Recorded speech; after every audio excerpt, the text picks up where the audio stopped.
Bonjour, il est midi pile, voici les titres de l'actualité à la mi-journée. Les premiers estivants arrivent ce week-end sur leur lieu de vacances. Les professionnels du tourisme les attendaient avec impatience, ils sont fin prêts. Nous verrons cela du côté des Maths en Charente-Maritime. La 105e édition du Tour de France est partie de Noirmoutier en Vendée. Peu après 11 h, les concurrents pédaleront sur 201 km aujourd'hui. Parmi eux, le Châtelleraudais Sylvain Chavanel qui bat un record avec sa 18e participation à la Grande Boucle. Et puis nous ferons un tour en barque dans le Marais Poitevin. Nous vous ferons découvrir les secrets de la pigouille, ce long bâton que les bateliers utilisent pour faire avancer leur barque. Voilà pour les titres. La route des vacances devrait être encore chargée. Aujourd'hui, Bison Futé a classé la journée orange dans le sens des départs. Demain, ce sera vert dans les deux sens. Sur votre lieu de villégiature, on vous attend de pied ferme depuis quelques jours. Entre les résultats du bac, le dernier jour d'école ou les matchs de la Coupe du Monde de football, les professionnels du tourisme étaient impatients de commencer la saison. Reportage du côté des Maths en Charente-Maritime de Myriam Thiebaud et de Guillaume Souda. Henrik est ce qu'on appelle un hôtelier de plein air. Son camping loue 166 mobil-homes à La Palmyre. Mais pour l'instant, ceux qui sont occupés par des vacanciers ne sont pas si nombreux. Bonjour, le voici. Livraison d'un canapé pour remplacer l'ancien et dernier préparatif. Mais le gros des vacanciers n'est pas attendu avant plusieurs jours, autour du 14 juillet. C'est embêtant, oui, pour nous, parce que la saison, il faut attendre que l'école termine. Et puis les résultats des bacs, de tous les examens, pour que les gens puissent venir en vacances, quoi. José, lui, apprécie grandement ce début de saison tout en douceur. Disons que là, on peut se lever, partir tranquille, on sait que ça roule. Il n'y a pas la queue dans les magasins et tout. Quand on va dire, oui, le 15... même au mois d'août, c'est infernal. Hein. Mesdames, bonjour. Dans les restaurants de Royan, ça ne bouge pas non plus pour l'instant. L'or s'est fait une raison. L'affluence, c'est 14 juillet, 15 août. Seule une personne supplémentaire est embauchée pour l'été. Je préférerais des saisons beaucoup plus longues, oui, bien sûr, qui commenceraient à Pâques jusqu'à septembre comme avant, mais c'est plus le cas. À l'office de tourisme, on reste confiant. La saison va commencer, c'est sûr, dans quelques jours. Ils annoncent même des pics de chaleur la semaine prochaine. Donc on sait qu'on va avoir du monde, même des gens qui vont arriver un petit peu à l'improviste. Et le pic du mois d'août, lui, remplira les 23 campings et les 3 villages vacances de La Palmyre. La commune passe alors de 1800 habitants à presque 100 000. On habite en Belgique.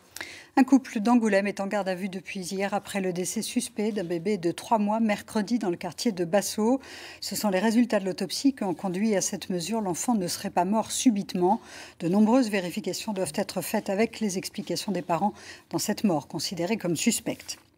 Dans l'actualité de la semaine, les articles consacrés aux orages de grêle qui ont frappé la Charente mercredi ont été les plus lus sur les réseaux sociaux. C'est le cas sur notre site internet France 3 Nouvelle-Aquitaine. Sur Facebook, c'est la vidéo consacrée aux dégâts du côté de Villeneuve qui a été la plus regardée. Les résultats provisoires du bac ont été publiés hier par le rectorat de Poitiers. Pour le bac général, on compte 82,1% d'admis. Pour le bac technologique, 78%. Et enfin, 77% d'admis au bac professionnel. Il faut bien sûr maintenant attendre les résultats des épreuves de rattrapage pour avoir un chiffre définitif. Le 105e Tour de France cycliste a commencé il y a un peu moins d'une heure. Une première étape de 201 km entre Noirmoutier et Fontenay-le-Comte. Et parmi les engagés, le Châtelleraudais Sylvain Chavanel qui établit un record. Il participe en effet à son 18e Tour de France. Ce sera aussi le dernier. Laïd Beritan. Magnifique. S'il te plaît. Ouais, merci beaucoup. Pour sa dernière grande boucle, un vélo pour cadeau. À 39 ans, le Châtelleraudais Sylvain Chavanel participe à son 18e Tour de France, un record et beaucoup d'émotions. Je suis très heureux d'avoir accompli tout ce long chemin. Avant de passer professionnel, c'est le rêve d'un enfant de pouvoir participer au moins une fois à cette course. Et je les ai enchaînés. Voilà, dès ma 2e année professionnelle, j'ai enchaîné tous les Tours de France. Son premier Tour de France remonte à 2001. C'était à Dunkerque, un contre-la-montre inoubliable. Sylvain Chavanel, ce sont des échappés, sa marque de fabrique. Il a porté 2 jours le maillot jaune et remporté 3 victoires d'étape. La première en 2008 à Montluçon dans l'Allier. Avoir eu l'opportunité de faire cette épreuve à la 18e année, donc c'est sûr qu'il y a un bout de chemin qui a été fait. Donc je suis très, très heureux. Et c'est vrai que j'ai connu pas mal d'émotions sur cette épreuve. J'ai une histoire particulière parce que j'ai tout connu au niveau des émotions. J'ai gagné les étapes, j'ai porté des maillots distinctifs et j'ai été super combatif à 2 reprises. Et pour la Der des Der, Sylvain Chavanel a peaufiné sa préparation et étudié de près le parcours. C'est lui qui le dit, j'ai quelques beaux restes, à moi de faire le boulot. Le championnat de France d'aéromodélisme se déroule jusqu'à demain dans l'Essonne et parmi les 35 candidats engagés figure François Venec, un Charentais-Maritime passionné d'aéromodélisme depuis qu'il est tout petit.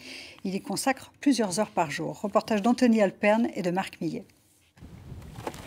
Pour lui, ce n'est pas un jeu, c'est du sérieux. François Venec perfectionne son pilotage. L'aéromodéliste n'a qu'une seule idée en tête, toujours voir plus haut, plus loin. C'est toujours la recherche du mieux, du meilleur vol, du meilleur temps, de la meilleure cible. Et puis, prendre plaisir. Il y en a qui prennent plaisir à faire du loisir. Moi, je prends plaisir à faire de la compétition. François Venec participe ce week-end à ses 2e championnats de France consécutifs. Pour le Charentais de naissance, l'aéromodélisme, c'est toute sa vie, ou presque. Il s'entraîne 10, parfois 12 heures par jour. C'est une passion qu'il a depuis l'âge de 10-12 ans et qu'il ne l'a jamais quittée, jamais. Ça fait plus de 50 ans maintenant qu'il fait ça et il ne pourra jamais s'en passer de toute façon, jamais. À quelques pas de son aire de jeu, son atelier.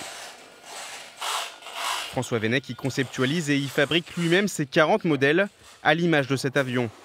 Et avant de piloter, il ne laisse rien au hasard, à un petit détail près. Là, il y a un petit défaut qui est acceptable pour avoir le meilleur rendement de l'aile. Plus on a un meilleur rendement, plus on a des chances de tenir et de rester et de gagner. Une rigueur qui pourrait finir par payer pour pourquoi pas ajouter une nouvelle coupe au sommet de cette armoire, celle de champion de France 2018. Je vous propose un peu de fraîcheur avec une balade dans le Marais Poitevin. Maintenant, nous allons tenter de percer le secret de la pigouille, ce long bâton qui permet au batelier de faire avancer sa barque dans les conches. C'est une tradition qui plaît beaucoup aux touristes et qui se transmet de génération en génération. Dominique Lavaux, Alain Darrigrand.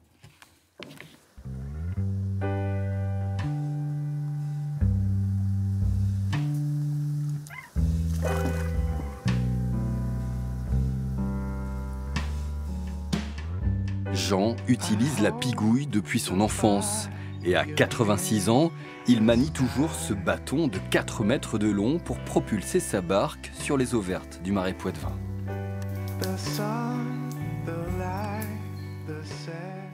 La pigouille permet de pousser des charges très lourdes avec des bateaux chargés très fortement. La pigouille a en effet été utilisée pendant plus d'1 siècle par les éleveurs.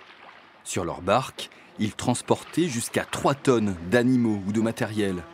Elle a été abandonnée progressivement par le monde agricole dans les années 70, mais les anciens savent toujours aujourd'hui dénicher les coins à pigouille. Celle-là serait peut-être pas mal pour faire une pigouille, mais elle est peut-être un petit peu tordue en haut. Mais bon, c'est du frêne, c'est pas l'idéal. On préférerait du saule. Mais on va voir quand même, on va la couper puis on verra après. Alors maintenant, on va enlever toutes les petites branches. Alors voilà, une pigouille, mais qui est tout à aménager. Et le passage de relais se fait encore. Gaëtan, par exemple, perpétue la tradition. Là, je l'ai pelé et il ne reste plus qu'à la poncer, donc je voulais voir vos conseils. Oui, tu l'as passé avec tes papiers de verre? Non, même pas. Il en reste encore une partie à faire. Oui, une partie, puis tous les petits... Là, ça accroche les mains, ça. Ouais. Hein? Cet étudiant, dans une école de jeux vidéo, est aussi guide batelier l'été dans le Marais Poitevin. Il prépare son long bâton depuis plusieurs mois. La pigouille, c'est chaque batelier qui la crée au fur et à mesure. Et du coup, en fait, on choisit le bois en fonction de la force, de la taille du batelier. Et après, c'est chaque batelier qui va la créer. Comme ça, on y prend plus soin. Jean le conseille aussi pour la pose de la bague, un moment délicat. Ça va, ça rentre. Encore un peu. Enfin, c'est l'installation des doigts de la pigouille qui permettront une meilleure prise dans le fond du marais. Eh ben, la pigouille, elle est pas mal. La seule chose, c'est que les doigts ne sont pas trop bien centrés dans le centre de la pigouille. Et puis la pigouille, eh ben, elle a surtout besoin de s'adresser parce que plus elle va aller, plus elle va se centrer. Il est dur, hein? Oh non, non, c'est juste qu'il connaît mieux que tout le monde. Donc il faut écouter les anciens, surtout là-dessus. Vraiment, c'est un tout petit peu à ta jambe, là. Ouais. Chaque année, des dizaines de guides bateliers s'initient au maniement de la pigouille. Il faut que tu sois vraiment souple sur tes jambes. Du coup, je reprends comme ça. Voilà, tu viens bien la remonter. Remonte là, sors là, sors là. Vas-y, là, tu l'enfonces en face de toi. Vas-y, pile poil. Non, fallait l'enfoncer droit. Essaye de l'enfoncer bien droite. Attends, parce que là... Bon, André, visiblement, c'est pas si facile de manier la pigouille. Non, pas du tout, parce que déjà, c'est un peu lourd, c'est très grand. Et puis, il faut réussir à diriger en même temps, pousser la barque. Donc, on a l'impression comme ça, c'est plutôt simple, mais en réalité, pas du tout. C'est bien une technique, il faut prendre le coup de main. Et les visiteurs la réclament. Ils adorent que les guides bateliers l'utilisent lors des promenades sur la Venise verte. Aujourd'hui, la pigouille est devenue un emblème touristique du Marais Poitevin qui accueille chaque année plus d'1 million de visiteurs.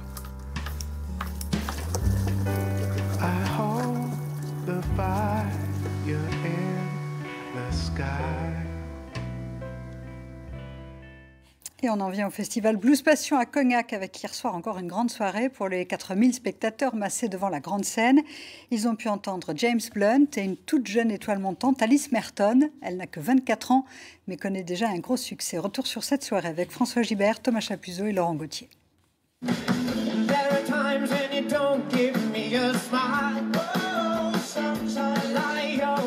James Blunt a fait le plein. L'ancien capitaine de la RAF, devenu artiste incontournable de la pop anglaise, a fait chavirer hier soir tous les chœurs du théâtre de Verdure.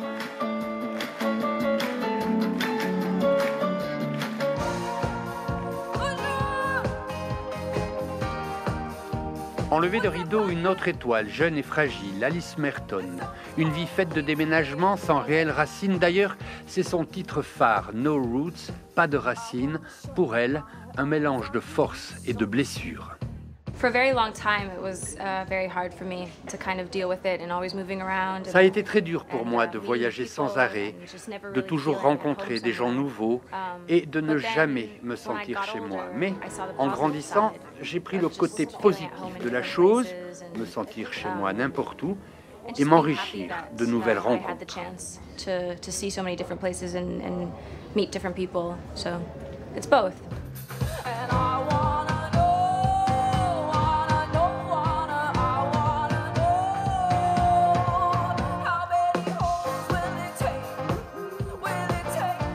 Ce soir au même endroit, Asaf Avidan, un habitué du festival, et Bette Didot, ex-Gossip, qui reviendra, elle, en solo.